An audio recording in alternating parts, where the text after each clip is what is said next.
13x, so valuations are clearly playing in favor of HCL Tech. And if you're talking about the deal wins that they'll be having of 2 billion worth every quarter for many quarters now, so that's something that's going to drive growth going forward. And you were talking about acquisitions being made, small acquisition, niche areas, basically to fill in the skill set gaps that the companies are having, will continue to provide growth going forward.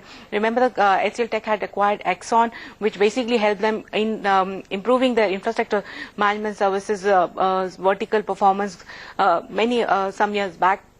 And that was a large acquisition, but they have been making smaller acquisition, which has either helped them in acquiring large business or acquiring a skill set. So this strategy is going to clearly help out. And see Vijay Kumar, if you look at the CV, he's a company veteran. He's taking over as a CEO, has been very instrumental in these deal wins that has been there. So it's clearly going to be a very new CEO at the helm, will help going forward, and he's in touch with the clients. He's based out of US, so that will also help a company. Going the Vishal Sikka way, aren't we? Urmil, before we wrap up the discussion, just your take now that all three big boys are out with their numbers, that's TCS, Infy as well as HCL Technologies. What would your pecking order be? So our packing order has seen a change in amongst the top picks. So it's HCL Tech, Infy, followed by TCS. Well, my sense is that IT will remain an underperforming sector. Within that, HCL Tech now has potential to outperform simply because of growth. I mean, ultimately markets, they want growth.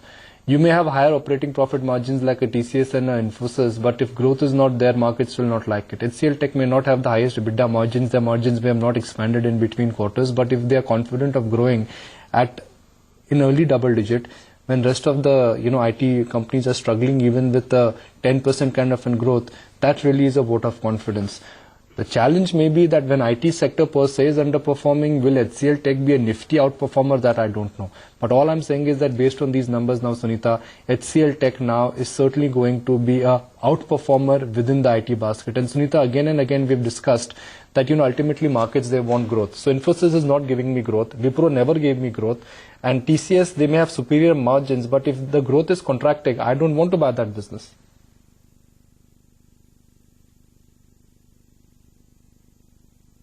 Absolutely, and if you look at most experts believe that the IT sector, Indian IT sector, will see a lot of disruptions, largely because there is a transformation happening, that the companies will have to improve their skill set. They will have to tap the new opportunities of IoT, cloud.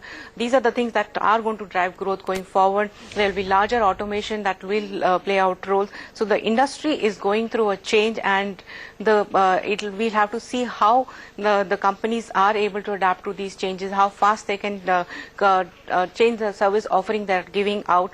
So basically that we'll have to see how they pan out. HCL Tech has been ahead of the curve as far as the infrastructure management services is concerned. Even in IoT, they have made some headways.